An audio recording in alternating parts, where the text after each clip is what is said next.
Hello everybody and welcome back to Simply Abundant. My name is Carly and today it is rainy, it is dark, and I can't work outside, so I'm going to bring you guys along as I do my everyday easy sourdough bread. So I make sourdough bread for me and my husband for sandwich bread, and I know there's like a ton of videos on, in-depth recipes of sourdough, but if I'm being completely honest, I don't have the time for that. So I have just used this recipe. It's so simple, can work around your schedule, and it is so yummy. Okay, so for the dough, we're going to start off with our sourdough starter. I got mine from my mother-in-law, who got it from a friend, so it's really mature and old, but a young starter would do just fine. We are going to put 1 cup of starter for this recipe.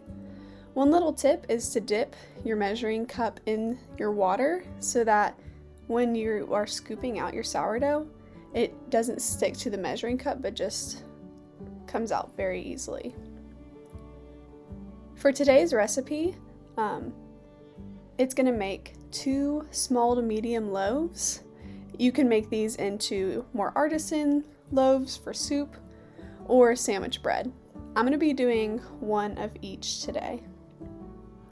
After the sourdough, you are going to add 1 cup and 3/4 cup of water, and you're going to give that a good stir so that the sourdough mixture is all mixed together.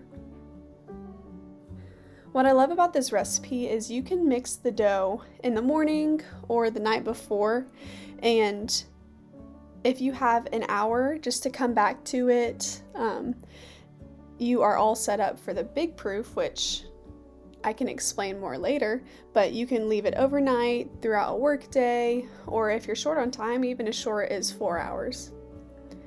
So next you're going to add some olive oil. Here I just eyeballed it, but it's about 1 to 2 tablespoons.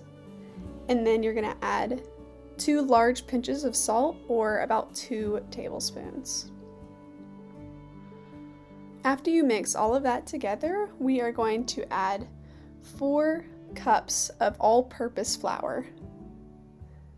You can use a variety of different flours for this. I'm just using some all-purpose, but in the past I've used einkorn. You can put some whole wheat in there as well.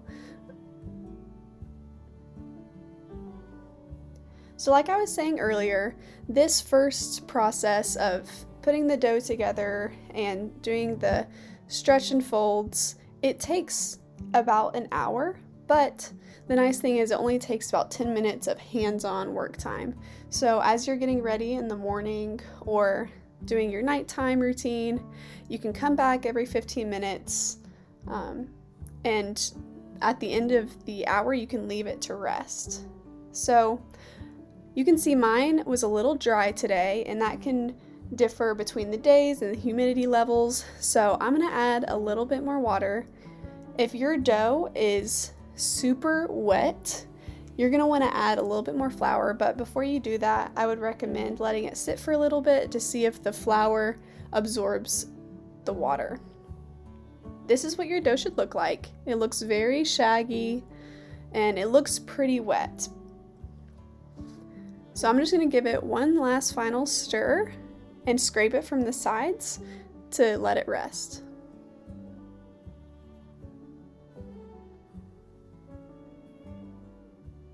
This is what your dough should look like before the first rest. I like to cover my dough with cling wrap just so that all the air stays inside of there. I'm sure just a tea towel would be just fine as well. So after 15 minutes, that's what your dough should look like. And we are going to do the first stretch and fold. I like to dip my hand in water because it helps the dough not stick to my hand. So as you can see me doing, I'm doing a scoop and pull method. So you scoop kind of to the bottom of the dough, you kind of wiggle it up, and then you rotate the bowl and repeat the same process. A lot of recipes just say to do this 4 times on your first fold. I just like to do it until the dough starts coming together and it doesn't want to stretch as much.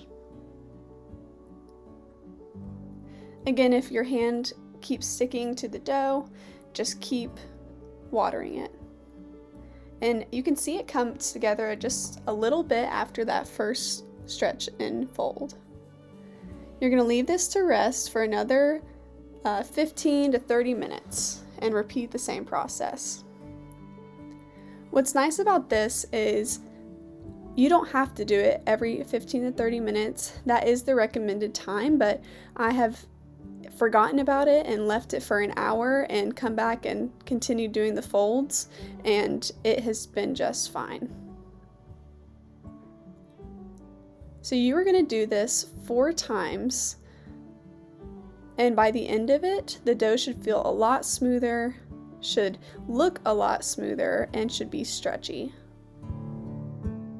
So this is my dough after the 4th fold, and I'm going to let it rest between 4 and 12 hours.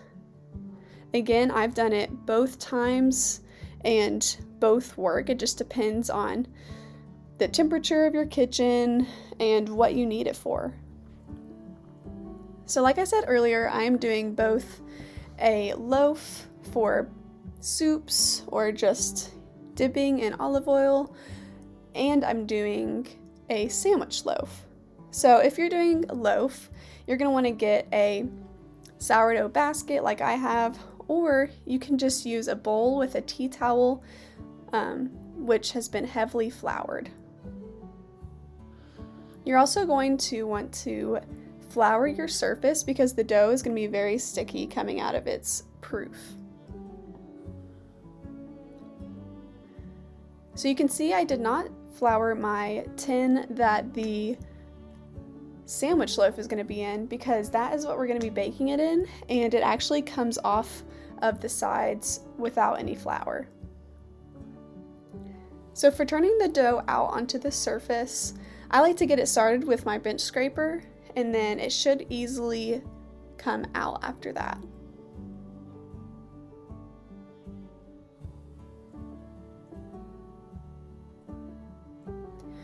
So make sure you scrape the bowl for any excess dough that didn't come out, and then we are going to divide this dough into its 2 loaves.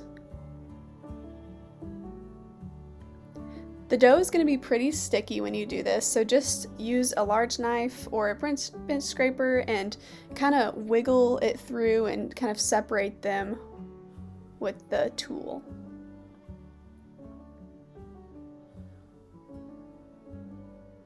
So the first loaf I'm going to be shaping today is the sandwich loaf. This one requires a little bit less shaping than the artisan loaf, and it's pretty simple to do. So what I'm doing is I'm grabbing the side from the underneath, kind of pulling it a little and pulling the edges into the center of the dough. This gets all of that really tacky, sticky dough into the middle and starts shaping the underneath side of the dough. And then to make it its loaf shape, you just roll it up. And I like to kind of pinch my fingers in like you saw and kind of pull and tuck my fingers in to make sure that seam on the bottom is nice and together. So this is what the sandwich loaf should look like. So for the artisan loaf, it takes a little bit more shaping, but it's not difficult.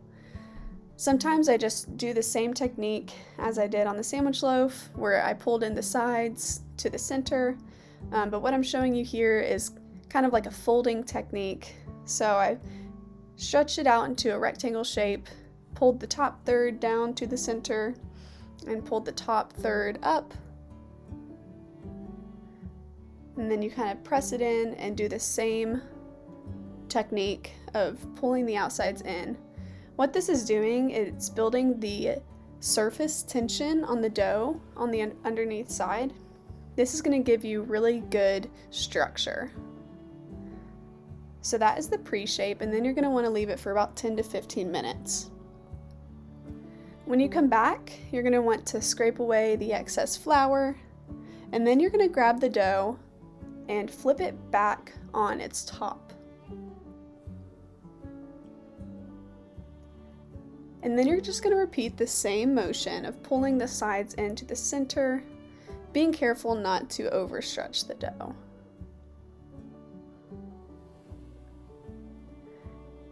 After that, you're going to turn it back onto the seam side down and do the same kind of hand motion, tucking in the bottom. So what you're going to do is you're going to squeeze the dough at the bottom and kind of drag it along the surface to where it kind of increases the tension on the top of the dough while closing the seam on the bottom.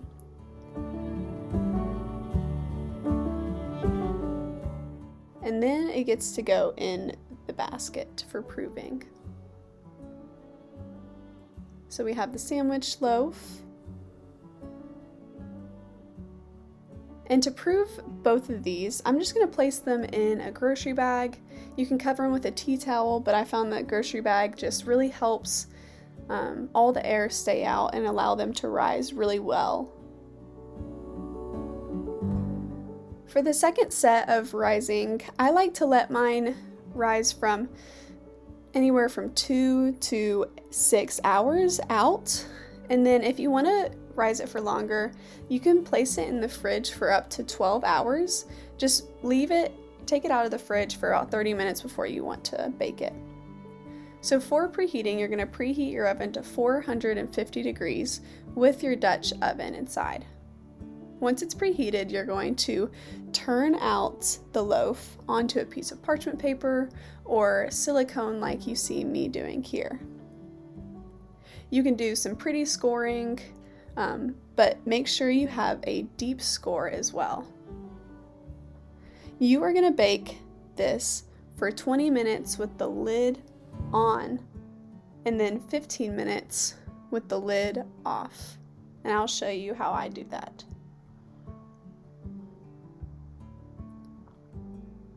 If you don't have a Dutch oven, what you can do is bake it on a stone or just a really solid baking sheet. And what you're going to do is put a dish and some boiling water in the bottom when you first put the bread in to bake.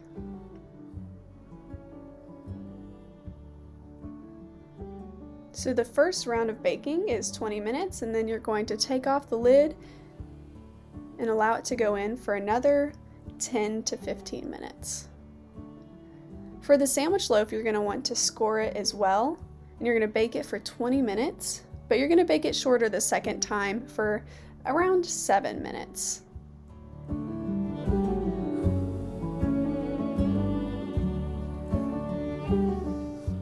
After it's cooled completely, you can cut into it to eat fresh, or what I like to do is I cut it up into pieces and put it in the freezer so that whenever we want a piece, we can just take it out and put it in the oven or microwave.